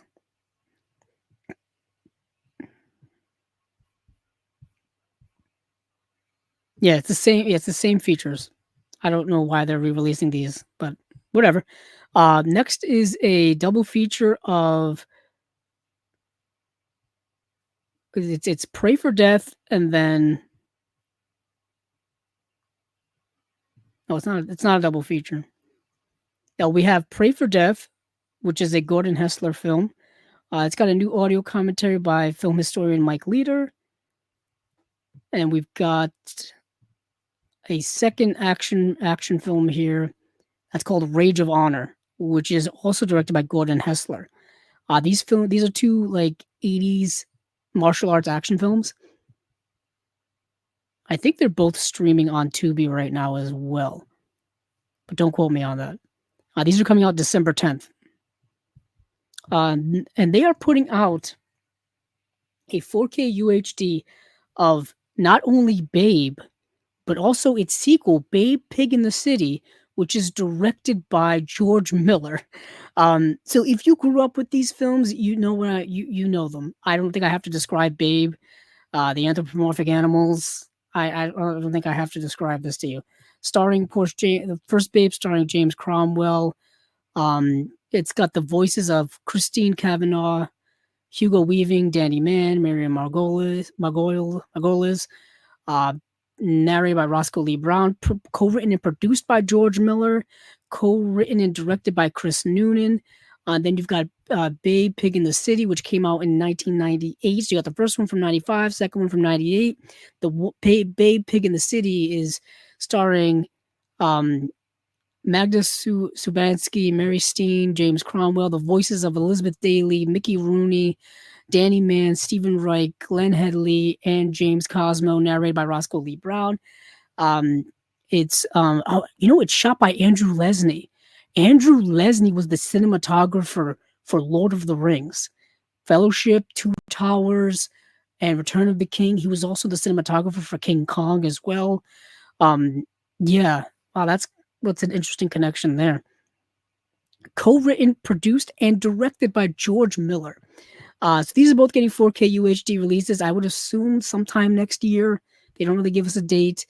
But what they do give us a date on here is that Brian De Palma's Snake Eyes, the 4K UHD that we've talked about before, December 17th, 2-disc edition. It's got a new audio commentary by film historian Steve Mitchell and Nathaniel Thompson. That's an upgrade for me, even though I just bought the Blu-ray like maybe a year or two ago. It's Nicolas Cage, it's Brian De Palma. The opening of that movie is so great that unfortunately the rest of the movie doesn't quite level up to it. but damn, that opening is so good. That opening is so good. Nicolas Cage is going around just like walking and talking, and just the camera and the editing is moving. Oh, it's fantastic. What a great. Hope they showed in every film production school in the world. It's so good. What else do I have here from Kino? I know I added some other things to my list, so let me go down here. Um, um, yeah, The Beast Within is part of their Kino cult line. That's getting a release. Rhythm Thief. I think that's getting a Kino Lorber straight up release. A movie called Monte Walsh is getting a Blu-ray release as well. And I think that's it. That's it from Kino right now. Yes. Let's see. So where was I? Yeah, let me leave that up. Um, I guess I'll talk about the Stone Tape, which is getting a limited edition release from 101 Films. So 101 Films has announced that it will release on Blu-ray Peter Sasti's The Stone Tape from 1972. And this is an interesting movie. Description: a team of scientists eager to discover a new recording medium take over a brooding Gothic mansion, recently purchased and renovated by their employers. On moving in, however, they find one room unfinished and the builders refusing to work there. Claims of strange noises and feelings of unease are dismissed. Um, However, the scientists soon discover that the renovation work on the mansion has disturbed something hidden beneath the stone walls, something ancient and malevolent. So you've got a bit of a ghost story, a bit of a paranormal activity thing going on here. Um, the film came out in, I think it was a TV movie actually, in Great Britain in 1972. So don't expect a rather high budget here. Don't expect anything too spectacular. Um, but I think it's just for this time of year, for like a gothic vibe, for like a ghost vibe. I think it works. I think it's very fun, but it looks like a British TV movie from the 70s. That may hold people back from enjoying it. It may take people out of it. I don't know, but we've got some new special features here. Children of the Stone Tape documentary and the lasting legacy of the Stone Tape. Out of Darkness, a visionary Manx man short film on writer Nigel Neal. And the new commentary with filmmakers John Deere and Sean Hogan. Um, yeah, it's a limited edition rigid box packaging, as a lot of 101 limited editions are. I don't know if it's part of their black label. I think it may be. I think it may be their black label, like 41 or something. I'm not sure. But it's coming out December 9th. Thought I would throw that in there. Something else I want to throw there, something that's also a British release, a British Blu-ray release. And this is what I was alluding to earlier with Second Sight. Uh, they are preparing a limited edition Blu-ray of Patrick Bryce's Creep, the 2014 film starring Patrick Bryce and Mark Duplass. For those of you who have seen this movie, you know how creepy and unsettling this movie is, and you know that there is a sequel that is also very creepy and unsettling, and so this is gonna be right up the alley for people who like horror movies and who like watching them this time of year. Unfortunately, this is coming out December 9th, so maybe you can save it for next Halloween season. But I remember watching this movie on um on Netflix, I think probably around 2015, maybe 2014, right after it had come out. Um, and Mark Duplass is unsettlingly disturbing in this movie. It's really a movie that you have to like you have to be a fan of like that found footage type of vibe too. Uh, the premise is a videographer answers an online ad for a one-day job in a remote town to record the last messages of a dying man to his unborn child. That dying man is portrayed by Mark Duplass. As the day progresses, the man's requests and behavior become increasingly more bizarre. So the whole movie, if I remember correctly, is shot like it's a found footage film. So you're just getting all of this stuff, and it's just incredibly more unsettling as time goes on. And then they made a sequel to it, which is kind of more of the same. but they upped the ante a little bit in that. But I'm excited for this. You're getting a new audio commentary by director Patrick Bryce, editor Christopher Donlan, and actor Mark Duplass. You got an older commentary with Bryce and Duplass. You got an interview with Bryce, interview with Mark Duplass, interview with Christopher Donlan, 10 Years of Creep, a live Q&A with cast and crew. Once again, I can't stress this enough. Second Sight's extras packages are pretty elite. They're kind of like second to none. And you're getting a 70-page book with new essays by Sarah Appleton, our old friend Sarah Appleton, Kat Ellinger, David Kittredge, and Amber T. So Sarah Appleton co-directed, I talked about it last time, she co-directed a documentary about found footage film with Philip Escott. It just got released on Blu-ray. And I think it's probably going to be out may nearly be out by the time you listen to this. It's called the Found Footage Phenomenon. Yeah, this is part of that genre that goes from pretty much from 1999 kind of up until this day, but it doesn't quite have the cachet that it used to have. Found footage was really big in like the 2000s and early to mid 2010s. That was when it was at its height, at its peak of kind of like zeitgeist type of stuff. Yes, the documentary is the Found Footage Phenomenon from 2021. Good stuff. Good stuff. If you're interested in found footage, we want to give that a watch. But yeah, this is Creep. Second Sight doing good stuff again. And I think now we've come to it at last. Now we got two actually. We got two more. Two more. We haven't come to it at last. We've come to second to it at last. We will be heading out here soon. What are we doing for time? Okay. So let me actually it is here, but I gotta check something else.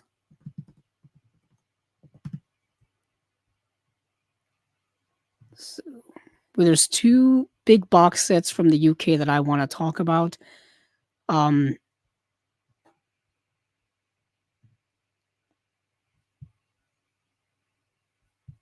And one's actually a re-release. Hold on, I'm trying to pull up the details now for one here. The first one here is going to be from the BFI, and it is going to be Of Flesh and Blood, the cinema of Hirokazu Koreeda. I just have to pull up the details on it.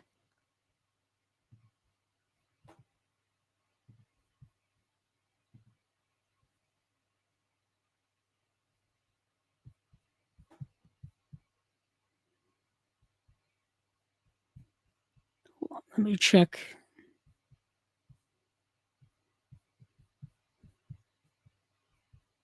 Okay, this is not helpful. This is not helpful. I may have to go. Okay.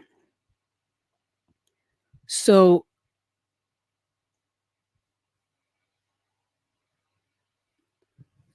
this initially came out in 2019 in a limited edition form. And I believe now it's been released in a standard edition 5 years later. It's called Of the Flesh and Blood, the cinema of Hirokazu Koreeda, and it's got 4 of his films. It's got Mabarosi, Afterlife, Nobody Knows, and Still Walking. Now, Afterlife and Still Walking have Blu-ray releases here in the US from Criterion. I know because I have Afterlife, and I'm gonna go grab it. Just give me a moment here.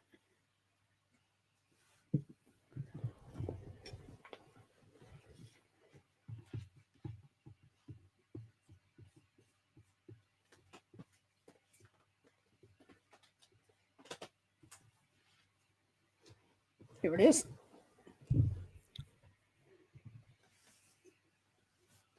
Okay, here is Afterlife. This is the Blu-ray from Criterion.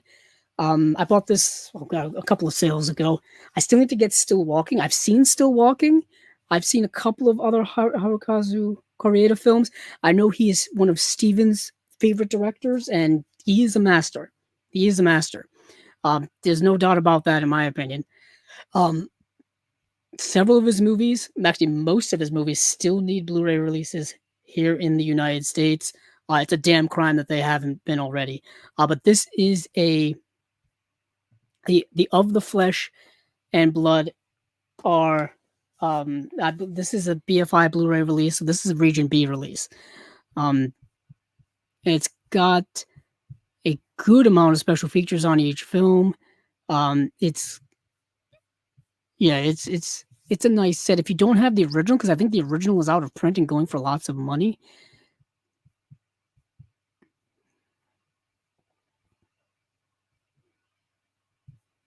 And apparently, this silent edition, this standard edition has been in the works for 2 years. Let me go to let me get some information here. So Mabarosi, a young woman's husband, apparently commits suicide without warning or reason, leaving behind his wife and infant. That's unfortunate. That's very harsh. That's and then Afterlife, which I just showed you.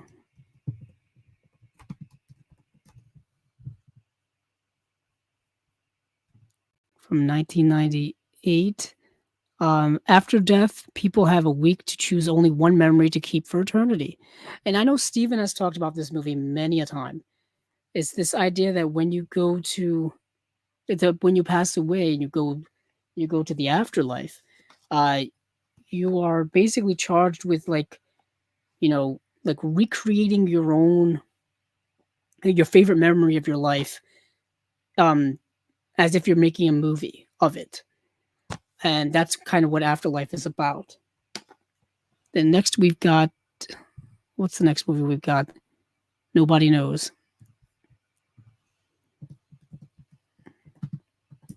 Nobody Knows.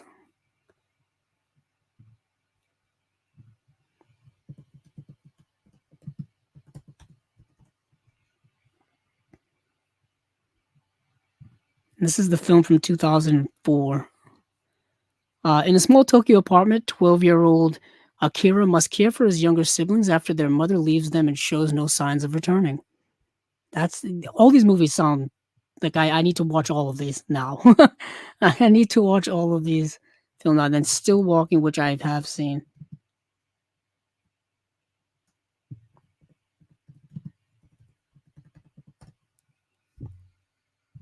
This is from 2008. Yeah, a family gathers together for a commemorative ritual whose nature only gradually becomes clear. Yeah, it's a very interesting film about familial conflicts, familial, um, man, to boil down a Hirokazu Koreeda film is damn near impossible because there's so much, they're so dense, there's so much in there to dig into. This film is about familial conflict. It's about difference in generation, tradition versus modernity. It's fascinating work. I can't. You just have to watch his work to really appreciate it. I'm doing a terrible job of trying to describe each of these movies. Granted, I haven't seen 2 out of 4 of them, but I haven't seen 3 out of 4 of them actually. But his work, from what I've seen, is so good that I want to watch all of them, and I would recommend everyone watching all of them as well. Hirokazu Koreeda is a modern master work of a director. But yeah, that's Of Flesh and Blood, the cinema of Hirokazu Koreeda. Check out his work; it's fantastic. Check out all of his work. Shoplifters, which is a movie that he did a few years ago, is great. No Blu-ray here. It's a damn shame. Now we get to it at last. Now we get to the big finale that I wanted to talk about this whole time. This is a Blu-ray box set from Studio Canal. It is a Alfred Hitchcock box set called Hitchcock: The Beginning, From Silent to Sound, The Early Works, or 10 Early Works. And there are 10 films in this box set, 11 cuts, and you've got this goes from his silent era to the talkies. The Ring, The Farmer's Wife, Champagne, The Manx Man, Blackmail. You have the silent version of Blackmail and the talkie version of Blackmail, because that was in 1929. So you're right on the edge between the silent era and the talkie era. And then you have Juno and the Paycock, Murder, The Skin Game, Rich and Strange, number 17, which has a new 4K restoration. The Skin Game has a remaster from 2024. Blackmail has a new 4K restoration in both of its works. This is a massive set. A massive, massive set. Each movie has its own disc. Plus, there is a I think 72-minute documentary. Yeah, there's a brand new documentary called Becoming Hitchcock: The Legacy of Blackmail from 2024. Directed by Laurent Bouzereau, narrated by Elvis Mitchell, produced by Studio Canal in association with Nedland Films. 72 minutes long. It's The Legacy of Blackmail, a brand new 72-minute documentary from award-winning filmmaker, like I just said, and narrated by historian, critic, and filmmaker Elvis Mitchell. Reflects the development of Alfred Hitchcock's signature style through the making of one of his benchmark films, Blackmail. But from what I'm looking at here when it comes to the full details, each movie is getting an audio comment, at least an audio commentary, whether it be new or relatively new. Actually, not new, but you know what I'm saying. Mostly archival. I'm looking at extras. It's got. I don't want to go through all of them because I'll be here till tomorrow. Because each film's getting extras. Yeah, each film has an audio commentary. So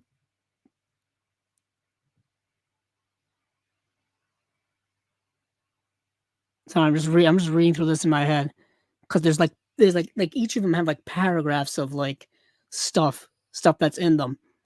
Now, you may be looking at this list of movies. You may be saying, "Hey, I have some of these in my collection.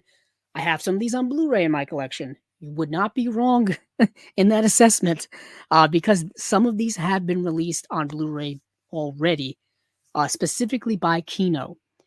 Kino has released their own British Hitchcock box set. They've released, let me see, I think it's called Hitchcock: The British Years, actually. British Years. Yeah, it's called Hitchcock British International Pictures Collection, where you have The Ring, you have The Farmer's Wife, you have Champagne, you have The Manx Man, and you have The Skin Game. This box set is still in print. It came out in December of 2019 by Kino. They also put out, I know they put out Blu-rays of Murder and Blackmail and the number 6 and the number 17. The big difference here is I believe some of these are getting newer restorations, and the plethora of special features that seem to be coming with this box set is way different than what Kino did, or what Kino, has done already. So, what do you want? What does one want as a collector? You have options here. Also, not to be outdone or out-talked. Out-talked. I don't know what I'm saying. I'm rambling now. Imprint teased that they are coming out with their own Alfred Hitchcock box set next year in 2025. That's going to be a 9-film box set. So you can wait for that to see what they've got going on there. Or you could get the BFI set, which let me see when the BFI set is actually coming out. Let's see. Let me see when this BFI set's coming out. For me, I'm like, this BFI set's coming out December 16th. So you can get this BFI set, or you can wait to see what Imprint's doing next year. If you have the means and you want to buy everything, then buy everything. I'm not going to stop you. But still, this is a big, big set here. It's got extras on each film, audio commentary on each film, other extras on each film. We got a couple of new restorations here and there. We got a new score here and there on this release.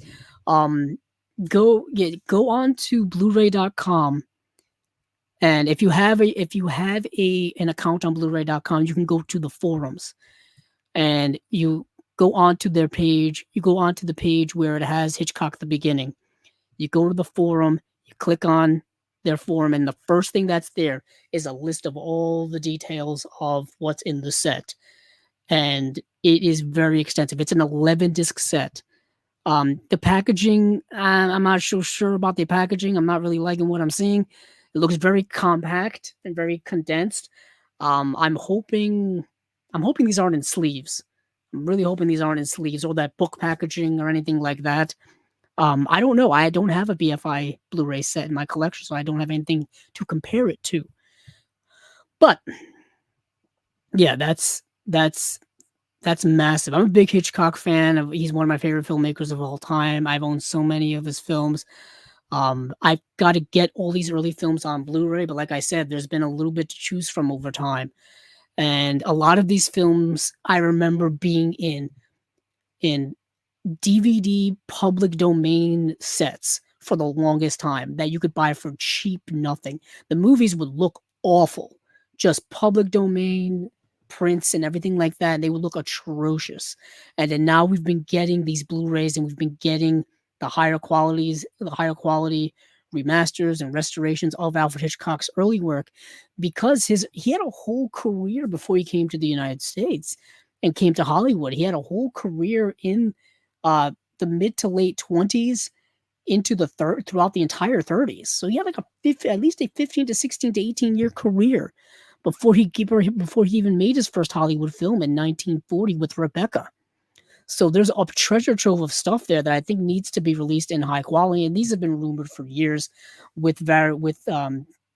people been working on restorations and all that kind of stuff. So I'm glad that this something like comprehensive as this is finally coming. But we will see what Indicator does, what Imprint does as well, and we will see what this BFI set looks like when it comes out. So that is it. That is Hitchcock the Beginning, 1927, 1932. Yeah, I'm excited. I'm excited for a lot of these things. So that is going to be it for me here on Chasing Labels episode or spy number 150. Thank you for joining me here. If you're listening on the audio, thank you for joining me here. You can find the audio over at um, Apple Podcasts and Google and Spotify and all these other places where you can find audio podcasts.